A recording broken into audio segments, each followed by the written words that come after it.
Yes, again, alright mga minamahal, Alicia ninyo, nagbabalik muli para sa ating panibagong video. So, kuhang-kuha mo talaga, ano?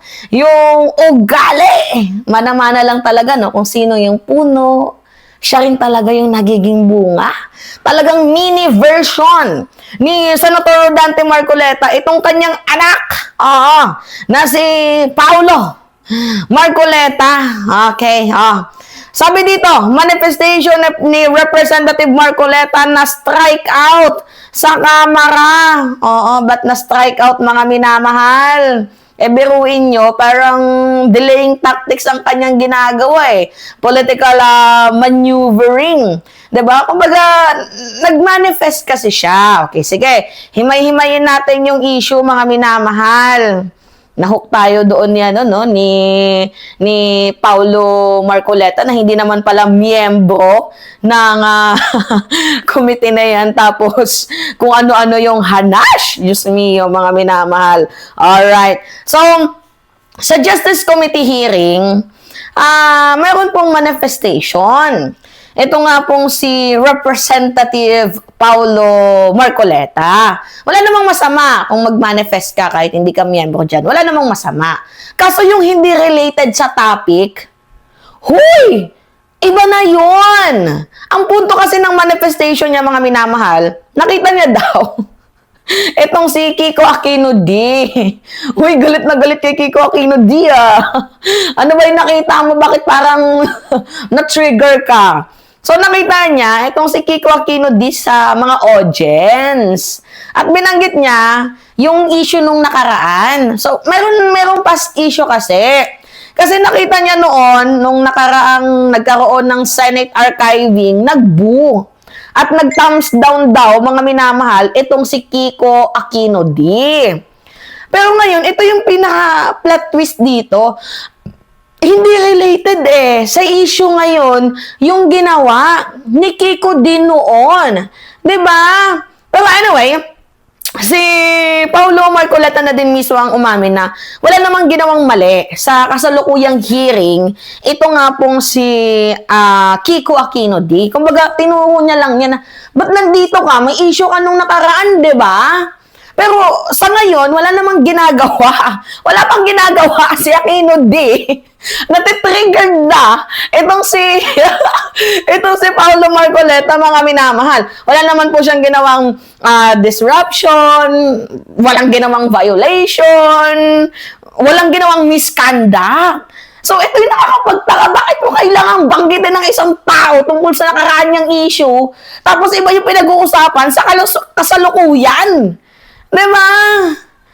Ano yan? Anong tawag dyan? Pa-fancy yarn? Diba? Ngayon, let's see. Tingnan nyo ng mabuti. Kapag ang hearing ay meron pong malinaw na ebidensya or agenda, ang focus, ano ba yung focus ng Justice Committee? Diba? Titingnan kung mayroong sufficient informed legal standard or constitutional procedure itong ginagawang impeachment ng mga complainants, 'di ba? Pero kasi ang nangyayari, he was trying to divert the attention of the Filipino people. 'Di ba? Parang yung atake kasi ni Paulo Marcoleta napunta sa pamimersonal. Parang he was trying to create a drama. 'Di ba? Pansinin ninyo, napupunta kung saan-saan ang gallery. Kung sino-sino ang nasa gallery. Parang gusto niyang i-delayed. Diba? Na magkakaroon tayo ng manifestation na dapat yung mga pupunta dito ay hindi ganito, ganyan. Diba? So, doon pa lang sa punto na yon, he was trying to delay the impeachment proceeding. Diba? Parang magkaroon ng pag-usapan, ganyan-ganyan. Sa akin naman nakikita, I think this is what we call political signaling. Diba? Alam niyo yan? Yung nagpapakita ka ng posisyon sa audience. Diba? Or tactical delay. Diba? Shifting discussion. Diba? para malayo tayo dito sa substance. Kapag may motion to strike out, kasi na-strike out nga itong si Marcoleta, mga minamahal, 'di ba? Kapag meron pong motion to strike out, automatic magkakaroon ng debate. Pero na-strike itong si Marcoleta kasi hindi naman related yung kanyang sinasabi sa topic kasi magkukos yan, mga minamahal, ng oras. Mauubos ang oras dyan, babagal ang usad ng impeachment. Pansinin ninyo, kapag yung manifestation ni Marcoleta ay pinatulan ng mga kongresista, diba? Delaying tactics na yun kasi mag-uusap-usap sila, magkakaroon ng, diba? Pansinin ninyo, mga minamahal, ng delayed, mauubos yung oras. Pero, agad po yung in-strike out ni Representative De Lima at lahat naman po nag-agree, mga minamahal. So, coincidence ba to? Or calculated? Diba? Kaya nga, tama yung motion ni De Lima na i-strike out yung sinabi, diba? Or hindi na lang i-put on record itong sinabi ni Paulo Marcoleta at wala namang tumutol.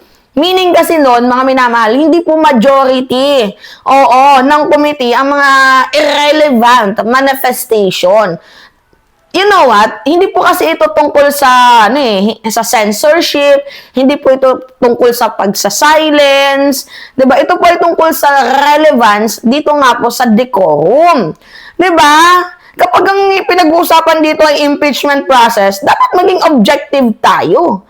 Maging legal tayo, maging procedural tayo. Hindi dapat personally driven ang mga sinasabi natin.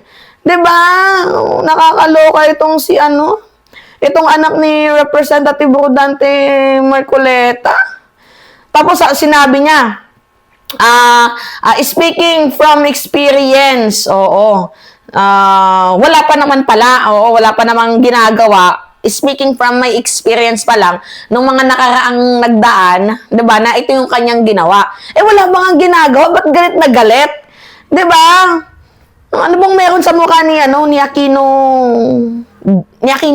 Kiko Aquino D? Bakit galit na galit itong si Marcoleta? 'Di ba? Baka nga mas gwapo pa sa'yo si Aquino Kiko D. Sige nga, search nga natin. Aquino. Kiko Aquino D. Tingnan nga natin. May tsura naman pala kamag-anak mo nila Aquino may tsura naman pala, mga minamahal. Pero kung ikukumpara natin sa itsura ng anak ni Marcoleta, Huy! Huy, wala akong sinabi Kayo, mga judges talaga kayo, mga minamahal. Wala akong sinabi. Diba? Nag-ano kasi si Kiko D nag-boo. Boo! Nag-thumbs down siya nung na-archive. Yung dating impeachment complaint. Ni Sara Duterte. Ngayon, speaking from my tawag dito, sabi niya, speaking from my experience, baka daw maulit. So, kailangan daw magkaroon ng manifestation. Diyos ko naman. Ngayon pa talaga sa gitna ng impeachment complaint. Diyos ko. Pero hindi po yan tinanggap ng committee, mga minamahal. Tinawag po yung improper. Kaya nga na-strike out itong itong si itong si Paulo. Paulo Marcoleta. So, ibig sabihin nun, hindi tinuturing na official part ng deliberation ang kanyang sinabi at hindi din po yan magiging basihan ng committee discussion. 'Di ba? At hindi po yan mabibilang sa official proceeding. Hindi ibig sabihin na pinatahimik siya permanently. Ibig sabihin ay wala na siyang sense, 'di ba? Hindi lang talaga tinanggap ng committee bilang valid na manifestation ang kanyang sinabi. 'Di ba? Okay kayo. Talaga nga namang mag-ama talaga, naghahanap ng way para magkaroon ng Diyos ko, nakakaloka talaga sila. Like, sana hindi ka na lang pumunta para hindi ka nasunog. Kawawa ka, boy. Meron pa ngang video. Sige, panood natin sa inyo yung video, mga minamahal. Nababothered lang talaga ako. Point of order. This is not directed to the members of the committee. Madam Chair, our good friend is not a member of the committee. Yeah, but I can Perhaps It's a you point can of just order. manifest Or just instead of raising a manifestation. point of order. manifestation. All right, you may proceed, Honorable This Marcoleta. is not directed to the members of the Justice Committee, but I observed the presence of Mr. Kiko D from the audience. Though he was allowed to be an audience in the proceedings, despite his withdrawal of the second impeachment complaint, I suggest that he observe proper decorum. Because if you will remember, May we know the action of the Honorable D or Mr. D, which is not consistent with decorum? I'm just speaking from experience when Wala pa namang ginagawa. the Which means he hasn't committed any yet. not yet, but as a forewarn, as a premonitio or a warning, he during the archiving of the impeachment at the Senate, Mr. D, Madam Chair, Mr. D, Madam Chair, wala pa naman palang ginagawa. Let us not... Point of order. Let us wait until he finishes and then I will Just be allow me to recognizing it. finish. During the archiving of the impeachment, Mr. D booed and made a gesture of thumbs down at the VIP gallery of the Senate. All right.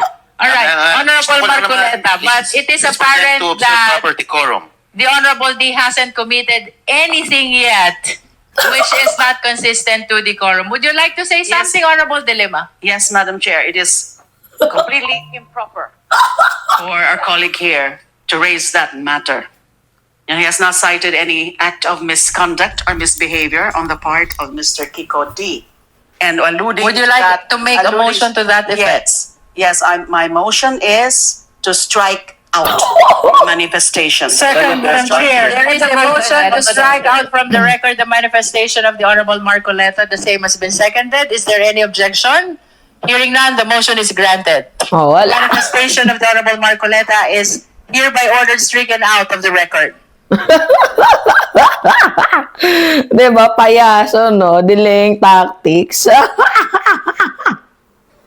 Taking from experience. Grabe din siguro yung ngiti ni Kiko din, no? Parang, bleh! Jinky Luiso, you are doing a great, good job! Nakakaloka. Anyway. Sobra yung tawa ko ngayon, mga Zay. Anyway, yun po. It's me again, Alicia ninyo. Pahingi lang ako ng comments, likes, and share. And also, don't forget to click the subscribe and always nyo pong i-hit ang notification bell for more update. Yun lang mga dingat, mga kababayan.